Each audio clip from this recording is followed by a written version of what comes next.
Sempre que a gente ouve, né, essa palavra fanatismo, a gente sempre parte do pressuposto, né, do princípio do fanático, que é muito claro, né, na nossa cabeça, que sempre vem aquela coisa, aquele comportamento muito exacerbado. Eu quero fazer desse momento um momento de reflexão, para que a gente faça um bate-volta entre o que é o fanatismo, as características do fanático, e o sofrimento que esse comportamento, que essa atitude causa nas pessoas ao redor. Porque o fanático dificilmente ele vem para o consultório, né? A gente sabe que ele é extremamente rígido e ele acha que está certo em tudo, então ele não vai ver isso como uma patologia. Em contrapartida, todo o núcleo familiar, de amigos, dos colegas de trabalho, eles sofrem com isso. Eu assisto uma série, né, que é uma série policial e tem um cara que é fanático. E a gente pensa em fanatismo só como religião ou política. Ele é fanático pelo trabalho dele. Ele é fanático pelo laboratório, que é o CSI. Não sei se alguém conhece o CSI. Então eu assisto de vez em quando o CSI lá. E o colega, ele só sabe falar de trabalho. Ele só sabe falar de pesquisa, tá? Bom, o que é fanatismo, né? É um estado psicológico de fervor excessivo. São aquelas pessoas que, quando vão falar, se exaltam, que falam com a convicção muito grande daquilo, com amor, com a paixão. E a gente sempre pensa em religião e política. Resumindo, fanático é o sujeito que não muda de ideia e não pode mudar de assunto. Todo mundo conhece um fanático, né? Seja religioso, político, do trabalho, por aí vai. E essas pessoas têm uma grande dificuldade de relacionamento. Por quê?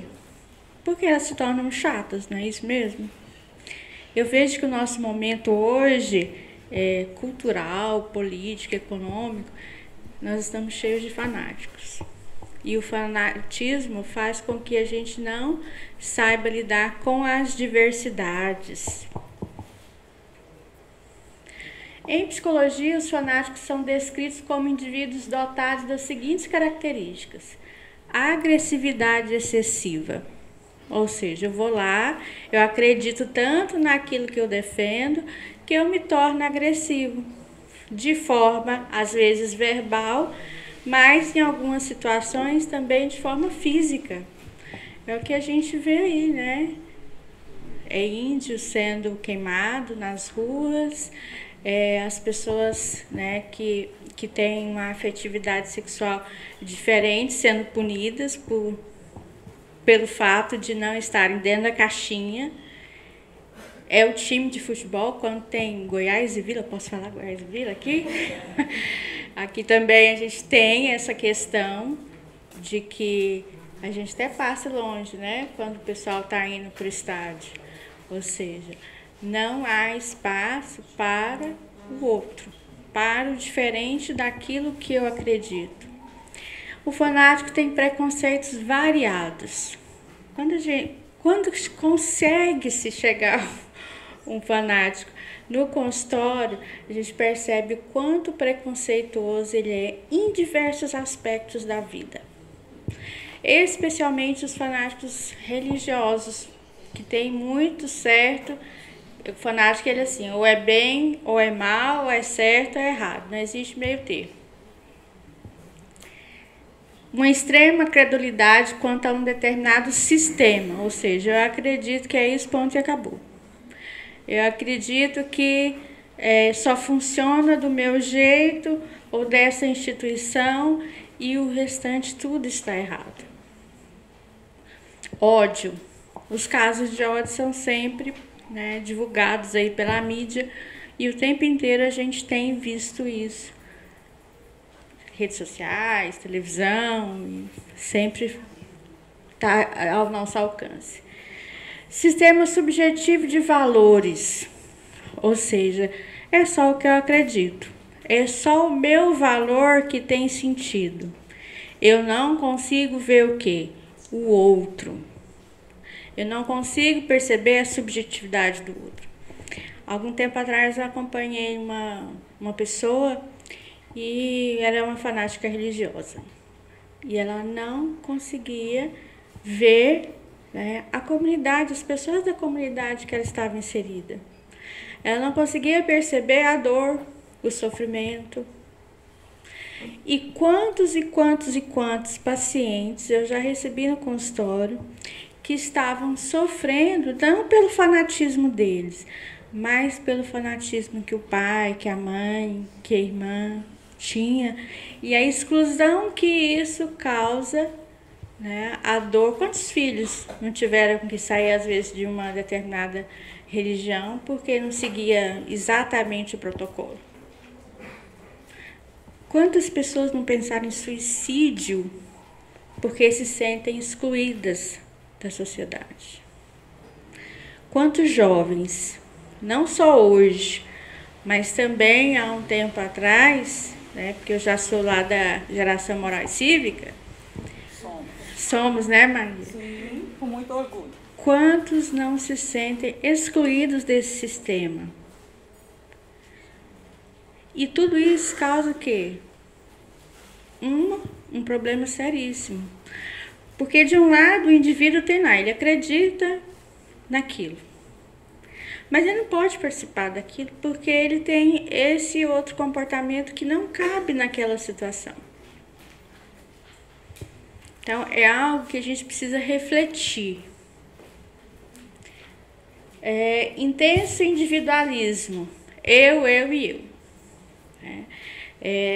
Eu já ouvi gente me dizendo que, por exemplo, sofreu abuso na infância, vai ser pedófilo na fase adulta. Gente, isso é radical demais. Né? Se eu ler esse livro, eu vou queimar no fogo do inferno. Tudo bem, os psicólogos todos vão mesmo, né? Se for no psicólogo, psicólogo não é coisa de Deus. Não é isso? Vocês já ouviram isso? Eu já perdi amigos por ser psicólogos, porque se tornaram, né, de alguma religião que não aceita psicologia. Por que não aceita psicologia? Porque nós estamos o tempo inteiro tentando fazer com que as pessoas aceitem as diferenças, para que a gente conseguir ver o outro como ele é, e não só uma característica só. Uma conduta da pessoa seja marcada pelo radicalismo e por absoluta intolerância para com todos os que não compartilham das suas predileções.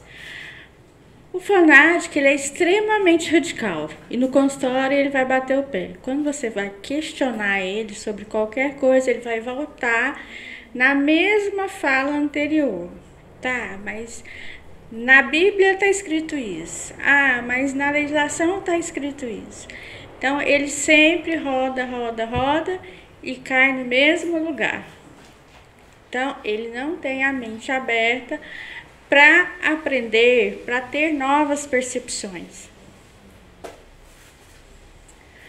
A visão de mundo é unilateral, rígida, cultivando a dicotomia bem ou mal, e é uma persona adoecida, incapaz da maleabilidade. Gente, fanático tem poucos amigos, né?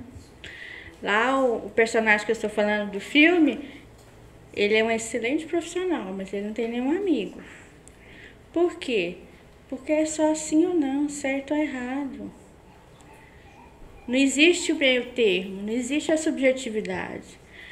Por que essa pessoa tem dificuldade de aprender? Porque para a gente aprender, a gente precisa estar com a mente aberta. A gente precisa estar aberto a novas experiências. Né? Uma pessoa radical, fanática, ela vai dizer o seguinte, uma profissional da área de saúde disse, olha, a cliente dela falou assim, olha, eu fiquei curiosa, quero conhecer um centro espírita para ver se eu... Não, você não vai lá não, que isso é coisa do demônio. Às vezes a pessoa precisa de fato ir lá conhecer, para saber o que é que ela quer. Para ter, às vezes, ter certeza de que aonde ela está é que é o melhor caminho.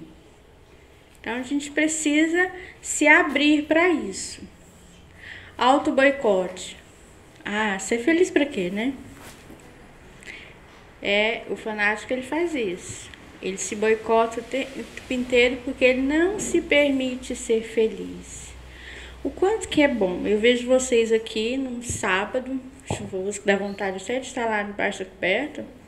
Vocês estão aqui porque estão sentindo prazer em aprender alguma coisa. Teve gente que veio lá de Brasília, né, pegou a estrada aí para estar aqui com a gente. O fanático conseguiria fazer isso? Não. Porque que ele vai ouvir opiniões muito diferentes, experiências de vidas diferentes, de coisas que ele provavelmente não acredita. E aí, do ponto de vista do meio, das pessoas que estão ali envolvidas nos relacionamentos com esse padrão fanático. Aí o filho chega em casa para contar que aprendeu uma coisa nova na escola.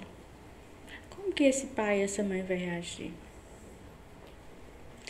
E aí o filho diz, olha, eu descobri a profissão da minha vida. Eu quero ser artista plástico. Eu quero dançar balé. Na minha família, todo mundo é advogado. E aí alguém vai lá e escolhe fazer psicologia, medicina, letras. E aí os fanáticos do direito vão dizer que não, que todo mundo da família é advogado, que ele já tem uma carreira, já está encaminhada. Não, mas eu quero trabalhar com arte, eu não posso.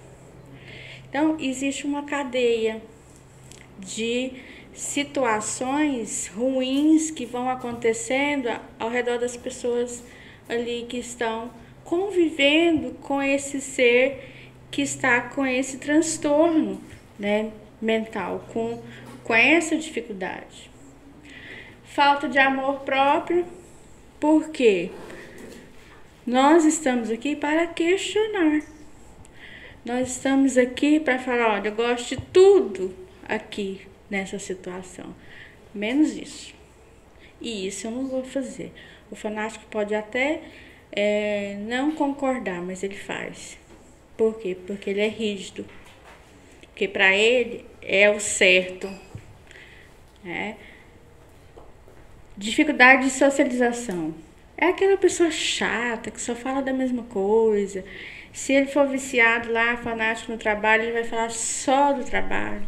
Se ele só gostar de filosofia, ele só vai falar de filosofia. Ele não sabe abrir espaço para ouvir o outro. E o discurso roda, igual aquele disco furado. Lentificação. É aquela pessoa lenta. Para a gente ficar mais esperto na vida, a gente tem que estar aberto a novas experiências. E o fanático, ele não se abre para essas novas experiências. Então, tudo que ele vai fazer é baseado naquela crença que ele já tem ali certa. Incapacidade de ter empatia e compaixão devido à sua arrogância. Não raras vezes ele é muito arrogante.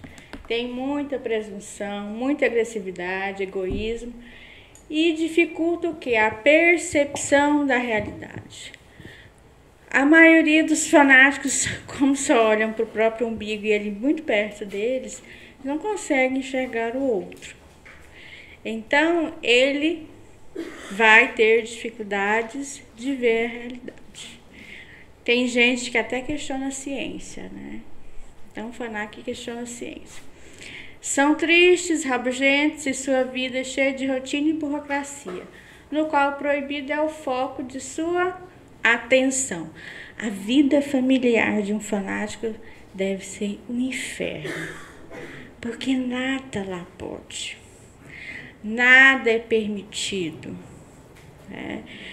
tudo é errado, tudo é pecado, tudo tem que ser só aquela estrada. E aí, quantos filhos rebeldes não nascem nesses lares, né? Para questionar esse sistema, para questionar muitas coisas. e quanto sofrimento também isso causa, tanto para o fanático, porque eu sei que ele sofre, quanto para aqueles que convivem com ele. Então, a gente precisa refletir nisso, nessa rigidez. Bom, quando eles procuram ajuda, é porque eles já destruíram tudo. Carreira, vida financeira. Eu conheço uma pessoa que torrou $500.000, né? Pelo fanatismo de ser cuidador de animais. $500.000, gente. É muito. Eu acho muito, né? Vida familiar e afetiva. Vai indo, esposa não aguenta mais, os filhos, os parentes, e a pessoa vai ficando aqui naquele isolamento. Né? Quando entra em depressão profunda, ou tem outros problemas graves de saúde, geralmente é por ausência de autocuidado. Inclusive, essa pessoa que torrou $500.000 está extremamente adoecida. Por quê? Não cuida do básico da saúde, né? Ir uma vez ao ano ao médico, tomar água, se alimentar, se exercitar. Por quê? Porque viveu essa neurose aí durante 2 anos só investindo nisso. E esqueceu dela mesma. Quando envolvidos em problemas judiciais, e o que não é raro, correr pela questão da sua agressividade. Essa pessoa que eu conheço também já está sendo processada. Porque ela levantou uma bandeira e quem vai contra ela briga. Aí um dia ela resolveu bater de frente com um policial militar. Deu ruim, né? Deu muito ruim. E quando ele vem para a psicoterapia, qual que é o nosso papel? É refazer essa identidade fragmentada. Nós temos muitos aspectos na nossa vida e a gente precisa investir em cada um deles, né? Saúde, atividade de lazer, relacionamento, espiritualidade, né? Lado intelectual e saber quem sou eu, o que eu acredito. Vocês estão aqui porque acreditam na psicologia. Senão não estaria aqui, não estaria fazendo outra coisa. A gente precisa...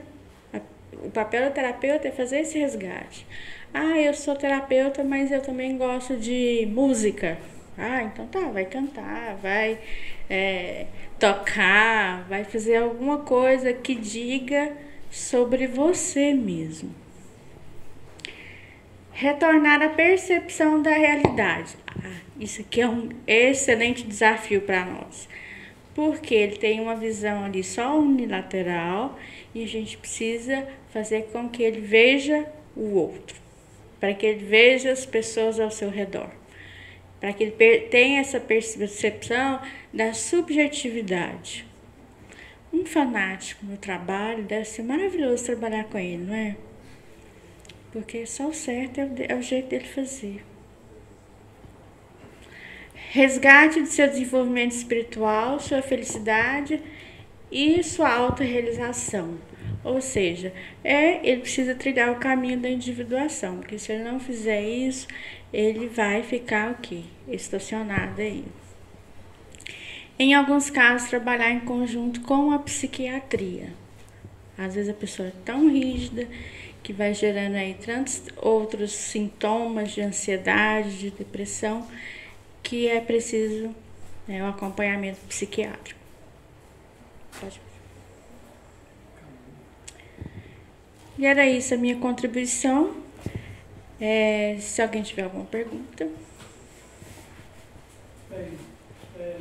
Primeiro, professora, pela exposição muito esclarecedora, muito sensível. Talvez por sincronicidade, hoje de manhã eu estava vendo um canal fechado que chama Curto, um documentário, entrevistando escritores, pensadores do mundo inteiro, que fala justamente sobre essa questão do fanatismo, do fundamentalismo, que o evangelista chamou de um mal sagrado do nosso tempo. E que, embora a nossa época seja conhecida como a época da liberdade, contraditoriamente, essa liberdade está convivendo com muito fundamentalismo e com muito fanatismo, de fanatismo religioso, fanatismo político, fanatismo comportamental, vivencial, de todos os aspectos. Então a sociedade mundial nunca esteve tão acossada por fanatismo e nunca se falou tanto em liberdade. Todo mundo se acha livre e acha que tem liberdade para tudo. Só que essa liberdade é limitada, às vezes também o excesso de liberdade. O excesso não que toda liberdade é boa, mas o mau uso da liberdade faz com que esses libertários também se transformem em fanáticos. E nesse documentário, uma fala interessante do escritor israelense Amos Oz, foi perguntado para ele que recado que ele daria para a humanidade, para os seus leitores, para as pessoas de um modo geral. Ele falou assim, eu deixo o meu recado para os humanos de um modo geral, para os meus filhos, meus netos, é o seguinte: conheçam pessoas diferentes de vocês. Experimentem conhecer o que elas pensam, como elas vivem, como elas são.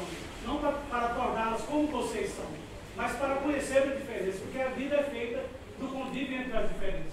Sem a diferença, nós temos a entropia e temos a morte, a paralisia e a morte da civilização. Eu achei interessante e, por sincronicidade, eu acho que essa fala desse escritor vai de encontro à sua exposição, que eu achei fantástica, muito sensível e muito competente. Obrigada. Eu sempre digo para algumas pessoas que são mais radicais, próximas a mim, eu repito uma frase que é foi de um líder espiritual.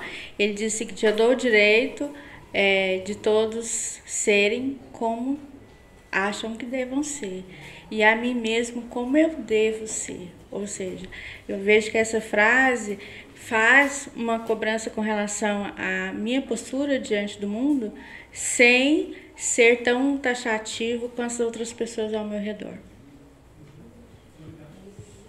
Não exige tanto.